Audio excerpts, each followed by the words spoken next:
The HOA war, paraphrased version: a unique fury emerges when an individual files a complaint about your properly positioned vehicle, claiming it damages the visual appeal of the area. This becomes especially galling when the complainant displays a sun-faded plastic yard ornament and maintains grass that appears devastated by both water shortage and amateur trimming. The homeowner association violation notice was attached to my windshield with duct tape like a kidnapper's demand, requiring the removal of my commercial truck within 3 days or facing recurring penalties. The person responsible for this complaint was Marlene Ashcroft, a 49-year-old who had recently appointed herself as deputy of the HOA's Aesthetic Enforcement Division, representing a disturbing combination of suburban anxiety and design-obsessed authoritarianism.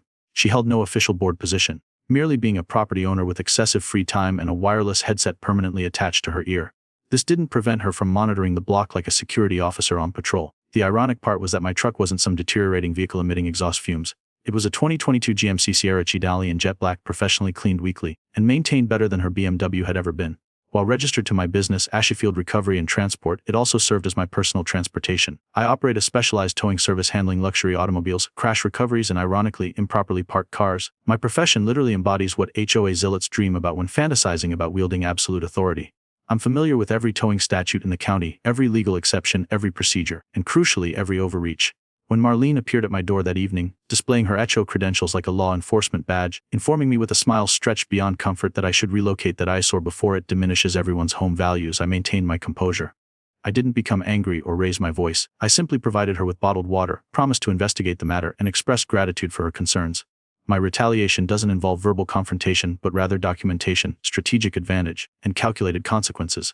What Marlene remained unaware of, which made this situation so perfectly timed, was my recent contract signing with the county just 7 days earlier. My company had received official certification for municipal code enforcement towing, meaning any vehicle found violating regulations, expired registration, blocking access, parked on HOA property, could be legally removed under my full city authorization. The contract hadn't been utilized yet, but destiny, like a compressed spring, was preparing to release. The day following her warning, I complied by moving the truck to my garage. While inconvenient, this gave her the appearance of victory, and appearances in my profession serve as valuable currency. Meanwhile, I began observing her activities, not in a disturbing manner, just neighborly monitoring, noting how her son positioned his Subaru diagonally across the sidewalk, or how she utilized the fire lane for her weekly wine shipments. The real prize was her cherished 2016 white BMW convertible, parked with half a tire extending over the red-painted curb fronting the community pool daily. That curb designated a fire access zone on city property, completely prohibited. I waited 3 additional days, then on a quiet Wednesday morning while she conducted a beautification through intimidation HOA meeting inside the clubhouse, I contacted my dispatcher. I logged it as an official municipal fire lane violation with a signed towing order and proper documentation filed, no anonymity involved. I wanted this action to be memorable. My flab arrived 10 minutes later, operated by Tony, who understood discretion and proper angles. The BMW ascended the lift like a prize, executed cleanly, legally, and indisputably. I sipped coffee from my porch as Marlene emerged from the clubhouse, her eyes fixed on her vehicle suspended in mid-air. Her mouth opened in a silent scream I couldn't hear through my travel mug. She ran like a possessed woman in athletic wear toward Tony, gesturing wildly and shrieking about theft, power abuse, and violated neighborly trust. Tony simply indicated the towing order and delivered 5 unforgettable words: "Take it up with the county." She approached me next, naturally, demanding an explanation for such a personally motivated action. I provided her with the truth. I had witnessed the violation, held legal responsibility, and documented everything properly. She ranted about OA regulations and private property while I calmly explained that the curb belonged to the city, not the OA. Her face transformed to a color resembling spoiled meat before she departed, making phone calls and threatening lawsuits, audits, and divine retribution. That evening, someone deposited dog waste in my mailbox. I installed a security camera in response. 2 days later, I captured her husband in his robe and slippers at 200 M. I submitted the video to the HOA Ethics Committee, resulting in a warning and $250 fine for him. She appealed unsuccessfully, then resigned from her volunteer position, citing a toxic environment created by malicious neighbors with personal vendettas. However, her campaign wasn't finished. A week later, I received an official OA board notice claiming I operated a commercial enterprise within a residential zone. Apparently, Marlene had gathered sufficient support from her allies to implement a vote redefining commercial signage to include any company logo on vehicles parked in driveways. My truck, displaying a modest Ashfield Recovery and Transport decal on the door, now constituted a violation, carrying a $150 daily fine retroactive to the initial complaint date. The situation was absurd, with the law supporting my position. However, legal conflicts resemble towing. Being correct doesn't guarantee simplicity. They attempted to overwhelm me with penalties until I either surrendered or hired legal representation. I chose neither option, instead playing the long-term strategy. I approached the city zoning board requesting a variance hearing, not for myself but for a friend. Dan, who owns a landscaping company, sought to expand his business and needed temporary equipment storage for 6 months. Coincidentally, he required space for quiet, unobtrusive equipment including mulchers, wood chippers, and 3 commercial trailers. The vacant lot behind my property met zoning requirements perfectly, and I had purchased it through an LLC the week before Marlene's new rule passed. The following Monday, 3 bright green landscaping trailers were positioned nose to nose along the fence bordering Marlene's backyard, legally, loudly, and permanently. She became unhinged, her screaming audible from inside my kitchen. She contacted the HOA, who explained their jurisdiction didn't extend to non-member properties. She called the city, who confirmed the approved and publicly posted variance. She called me, but I let it go to voicemail. Just as her options dwindled, her BMW disappeared again. This time it wasn't my direct action, or was it? Marlene's worst day hadn't even begun. I didn't personally tow the BMW that time, not officially. It vanished sometime after midnight while Marlene and her husband presumably slept in their perfectly coordinated, HOA-approved beige and top residence. The next morning, while adjusting trailer hitches on Dan's newly delivered Molscher, I heard her high-pitched shriek pierce the air like a malfunctioning smoke detector. I turned to see her running barefoot down the street in pajamas and a silk robe, screaming as if someone had stolen her child. Her husband followed with a sluggish jog, carrying a single slipper and his phone, alternating between confusion and annoyance. It was a beautiful morning. By the time she reached the curb with tears streaming down her face, I understood what had occurred. She had left the car illegally parked again, this time straddling both the red zone and a no parking sign near the community pool. She apparently assumed her OA status provided immunity, but that status meant nothing to my new employee Marcus, who had recently completed certification and was eager to prove himself. I had instructed him to scout area violations legally, and if he found any meeting every regulatory requirement, he had full authority to tow. Marcus didn't recognize Marlene by sight. He only saw a clearly violating vehicle reported to our tip line by a concerned neighbor and followed procedure. I observed the scene from my driveway with coffee in hand, having no intention of intervening. Her voice carried far as she called police and the HOA, demanding an immediate search for her stolen vehicle. 2 officers arrived in a cruiser, both appearing wary before she spoke. I approached slowly, suppressing a smile, and offered to show them my security camera footage capturing Marcus loading the car onto the flatbed at 3:42 am precisely. I also provided Marcus's incident report, complete with timestamp photographs and GPS logs. The officers remained professional, gently explaining that no crime had occurred, the tow was completely legal, and she needed to contact the impound lot to retrieve her vehicle. She demanded my termination while I gently reminded her that I owned the company. Her jaw visibly trembled as she spat, "You're harassing me. This is targeted, malicious, and I'll have your license revoked." One officer replied, "Mom, he's actually helping enforce city code. If anything, you might want to stop parking in fire zones." "I live here," she wailed. "He's just a glorified tow truck thug." "No, Marlene," I sighed. "I'm a glorified tow truck thug with a clipboard insurance and a city contract. There's a difference." Her husband stepped in for the first time I'd really heard him speak. Usually trailing behind her like a shadow in flip-flops, he now appeared exhausted beyond measure. He ran his hand through thinning hair and muttered something about paying the fine and letting it go. She turned on him so quickly I thought she might injure her neck. "You're taking his side now. Are you serious?" "No," he mumbled. "I'm just tired of the drama. It's a car." That moment revealed something breaking, not in me but in her. For the first time I witnessed it, not just entitlement but desperation. Marlene wasn't merely angry about the tow, she was terrified of losing control. Her car, her HOA position, the illusion that the neighborhood bowed to her desires. She had constructed her identity around being the self-appointed guardian of order, and now order was slipping away because of me.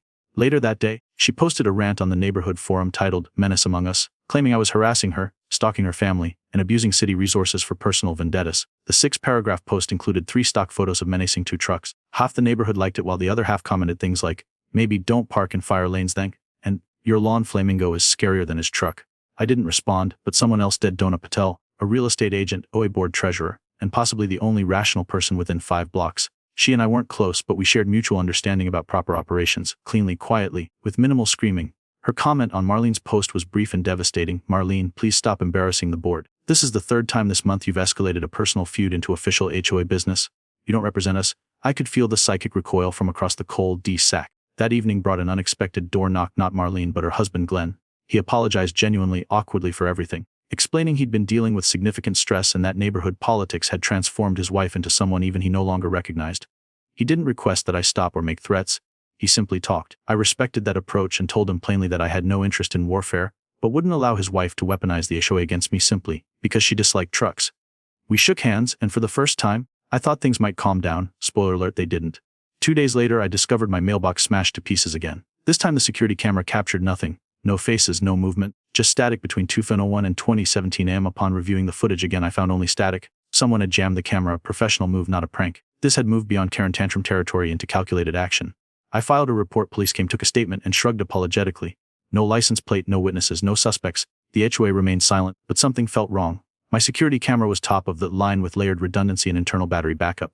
Jamming it required equipment, knowledge, and intent, not a random act. I spent that night in my truck parked with clear sight lines to the front yard. At 3:08 am, a black SUV rolled down the street with lights off. idling near my mailbox for 30 seconds before moving on. I captured a partial plate and ran it through my professional network the next day.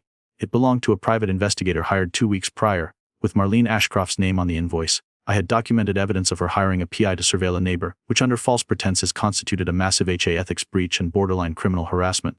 I gathered all receipts, invoice copies, surveillance logs, the plate number, and submitted everything to the HOA ethics board quietly, without drama, just paperwork. I didn't need theatrics, I needed her removed.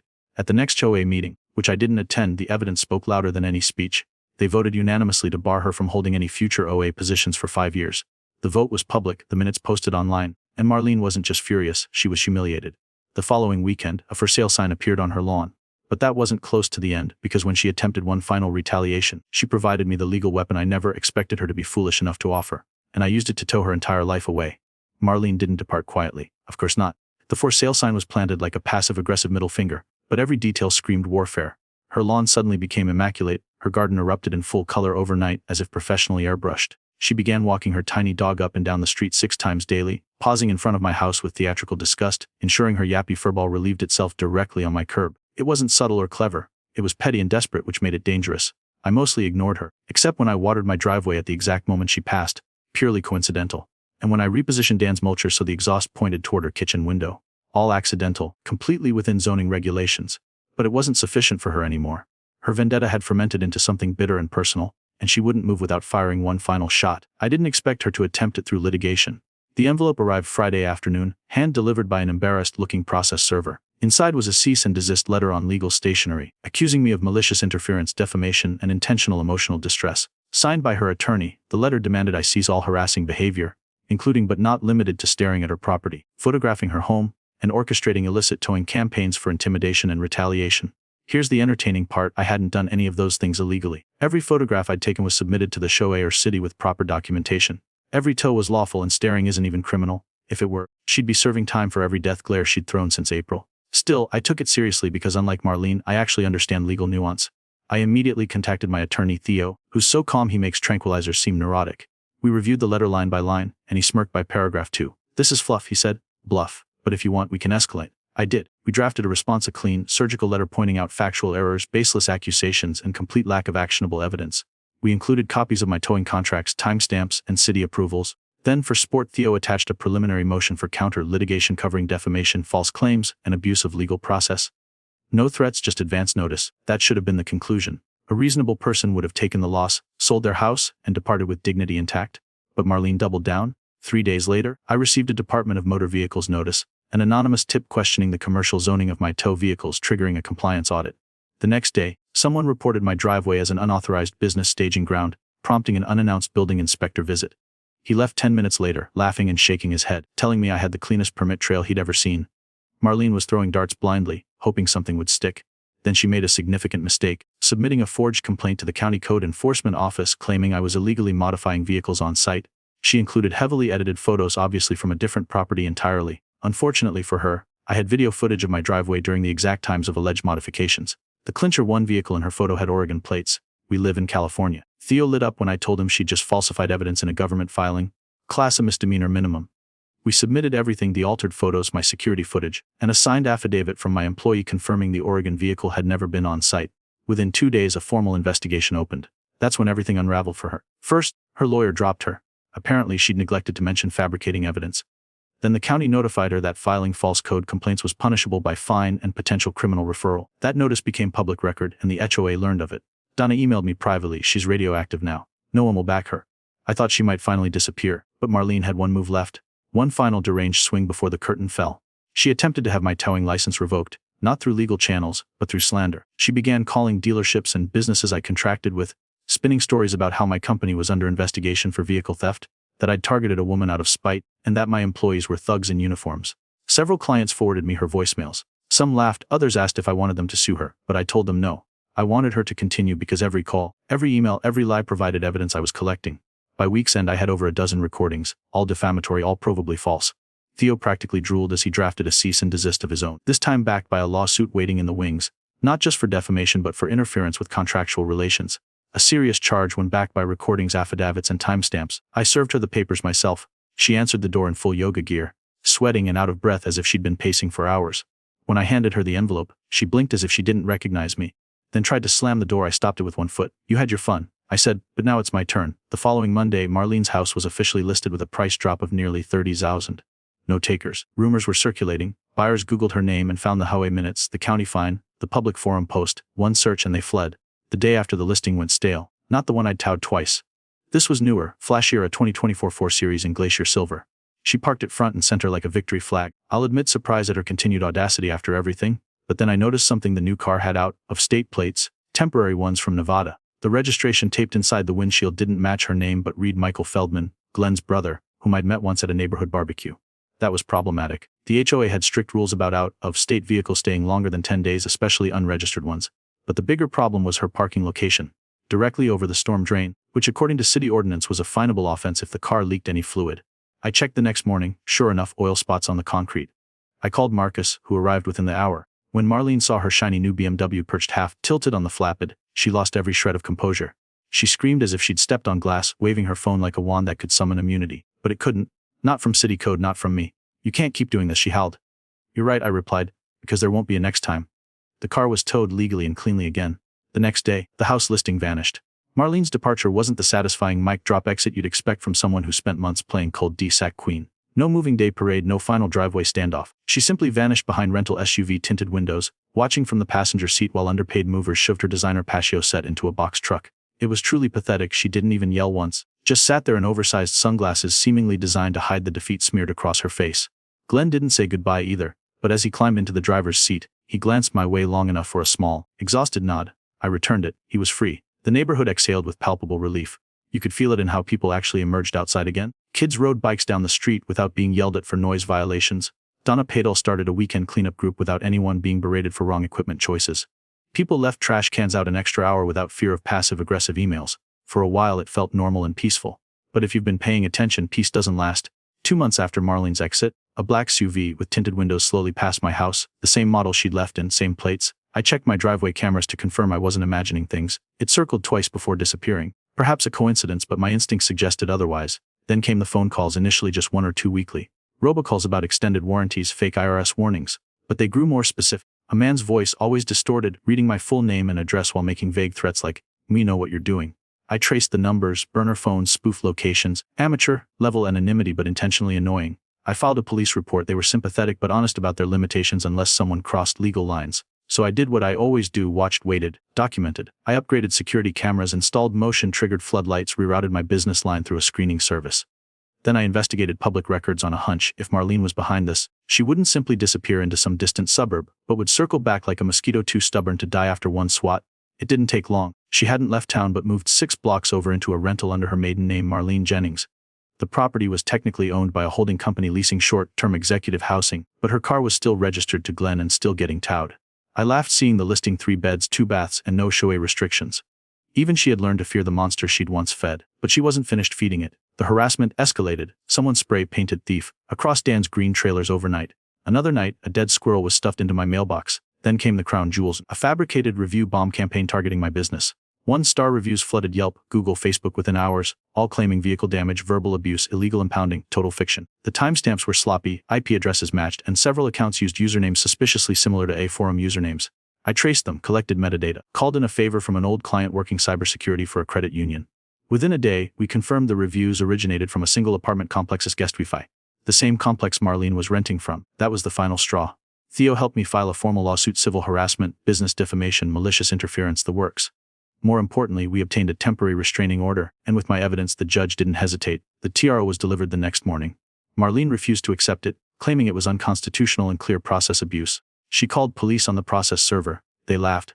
She tried arguing with the judge during the first hearing. He gave her 30 seconds before shutting her down and setting the next date. While she busily burned her remaining credibility, I was working on something else. Remember her fraudulent complaint against me with altered photos? That incident had quietly snowballed into a separate case. Turns out she'd done it before against 2 other neighbors years earlier. One was an elderly woman who had to sell her house from the stress of fines. That woman's niece had recently filed a state complaint but lacked hard proof until I provided mine. With my documentation added to the record, the DA opened a formal inquiry. It wasn't high-level felony material, but sufficient for a hearing and charges. When news of the investigation broke, her new landlord learned about it. Guess what short-term rentals dislike? Tenants under criminal investigation. Her lease wasn't renewed, and her move-out notice was posted within 48 hours. She had 30 days to leave. On day 29 I saw her again. I was finishing a vehicle recovery from an underground garage when I spotted her 2 blocks away beside a beat-up white minivan filled with storage tubs. She looked smaller than I remembered. Not physically, just diminished, like someone trying to will herself invisible. I didn't approach or gloat, just watched. She stood there 10 minutes on the phone with someone, crying, waving her hands, pacing in circles, stomping her foot. She kept looking toward the apartment door as if someone should help her, but no one emerged. Then she climbed in, slammed the door, and drove off. That should have been it. But this story has one final twist. 2 weeks later Theo called. "You're not going to believe this," he said. "Check your email." I opened the file he sent. A public foreclosure notice for a property upstate, a vacation house held under a trust, Ashcroft Family Holdings. Guess who was listed as trustee? Marlene Jennings Ashcroft. Apparently, while playing neighborhood tyrant, she'd been quietly defaulting on a second mortgage. Glenn had tried covering payments after their separation, but once she refused to sign over a share, he stopped. The bank had enough. They were liquidating. Here's where it gets interesting. That vacation property wasn't just a cabin, but had a detached garage large enough for vehicle storage, and the lot bordered a state trail with heavy tourist traffic. I'd been seeking a secondary lot for recovery services up north, so I bought it clean, cash, below market value. 3 weeks later I stood in front of property that had once been Marlene's pride and joy. There was still a faded wind chime on the porch with her initials burned into the wood. I didn't remove it but left it as a reminder. Because now whenever someone parks illegally in that mountain town, they'll call Ashafield Recovery, and I'll answer from Marlene's old driveway with her initials hanging like a trophy overhead. By the time I unlocked the doors to Marlene's former vacation house and stepped inside, the air still carried faint scents of citrus cleaner and desperation. The place was spotless, clearly staged by whatever bank agent had overseen the foreclosure, but traces of her remained. Personalized coat hooks labeled G and guess a wine rack carved with the Ashcrofts tis 2009, a basket of unopened mail all postmarked within the last 6 months, each marked final notice. I didn't touch anything immediately, just stood in the silence, letting it all absorb. It's strange standing in the home of someone who once tried ruining your life, who spent months throwing legal grenades, emotional sabotage, and public smear campaigns at your doorstep, and realizing they never truly held power, only noise. The difference is massive. Real power builds, noise collapses. I transformed the cabin into my company's northern recovery office. Nothing flashy, just a couple of desks, a heavy-duty lift in the garage, and space for up to 4 vehicles. It's perfect for handling breakdowns and recovery contracts along the rural highway stretch cutting through forested hills. Even more perfect, the old logging road behind the lot connects directly to the state trail Marlene once lobbied to privatize for exclusive resident use. Ironic considering I now use it to store vehicles I've towed off public land. About a month into setting up the new site, I received a letter. Handwritten, no return address. Inside was a single sheet of notebook paper. "You win. I hope you're proud of what you've done." No name, no signature, but the handwriting matched HOA meeting sign-in sheets from a year ago, which I still had scanned and archived. Marlene, it was always Marlene. I didn't respond. I had nothing left to say. What was I going to do? Rub it in? Mail her a gift basket full of parking citations? No, that wasn't the point.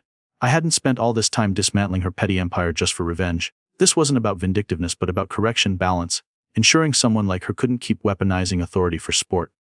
But just when I thought the final page had turned, the neighborhood pulled me back in. It started with a knock on my door, my original house back in the HOA's domain. It was Donna Paddle, board treasurer turned accidental voice of reason, standing there with a clipboard, a lat, and the unmistakable expression of someone about to ask a favor she knew you wouldn't like. "We need your help," she said. I leaned against the door frame and gestured for her to explain. Apparently, the board had been reviewing past disciplinary records and found a disturbing pattern spanning years and multiple residence fines inflated beyond policy limits, violations fabricated from anonymous complaints, some matching exact phrasing Marlene had used against me. Turns out she hadn't acted alone. A few other board members, since removed or retired, had participated in the same campaign of targeted bullying, quiet power grabs, selective rule enforcement.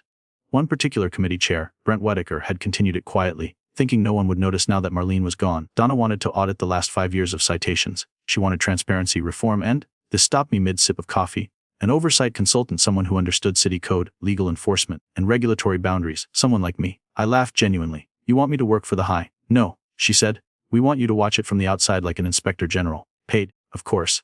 The old me would have refused on principle, but the new me, the one who had seen what unchecked pettiness could do to an entire community, knew better.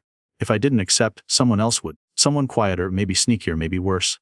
So I agreed. Temporarily 3-month contract. My only condition: total access to records, zero censorship, and no board say in how I reported findings. They signed without flinching. Within a week, I found 9 improperly issued violations, all stemming from anonymous complaints tied to the same IP address. The High Zone Network, Brent's device. Donna confronted him during a closed board session. He tried resigning on the spot. They voted to ban him from all HOA functions permanently and referred the case to their legal team. Change happened quickly after that. The new rules were fair and transparent. The HOA newsletter even published monthly citation summaries so residents could see what rules were actually being enforced. Perhaps most surprising, a new committee formed entirely of previously fined residents to provide community input before future regulations passed. I didn't lead it, didn't need to. I just showed up when necessary, clipboard in hand, ensuring no one tried anything shady. But Marlene wasn't quite finished. A few months later, Glenn called, sounding tired, not the fake kind, but bone deep weary. He told me he'd finalized the divorce, moved out of state, and that Marlene, last he heard, was renting a studio apartment 2 towns over, working part-time at a boutique furniture store. She tells people she used to be a real estate mogul. He said, still blames you for everything. Says you tricked everyone. I asked why he was telling me this. He paused. Because I think you deserve to know you actually help people, even if no one says it out loud. That hit me harder than expected. I'd spent so long being calm, sarcastic, and strategic, turning every insult into leverage, every violation into a legal pin. I'd almost forgotten why I fought in the first place. It wasn't about towing cars or winning some petty turf war.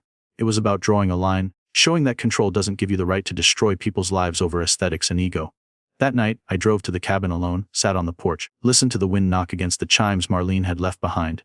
They were rusted now but still clinked softly, not like a trophy, more like a weathered warning. Power misused always turns back on its wielder. I could have taken them down, I didn't. A few weeks later, the town held its annual 4th of July parade. I entered my company for the first time, clean tow truck, red, white, and blue bunting, full detail job. Marcus drove slowly while I stood in the bed, waving to kids who screamed, "Tow that guy!" Every time we passed someone with a convertible, the crowd laughed. Even Donna cheered. At the final turn, just as we rolled past the corner of Main and Parker, I spotted a figure on the sidewalk, arms crossed, sunglasses, a glare that could have burned through concrete. Marlene, watching alone, no clipboard, no power, just another face in the crowd, silently fuming while everyone else celebrated. I didn't wave, she didn't blink, and then we turned the corner. Life continued. The HOA stable,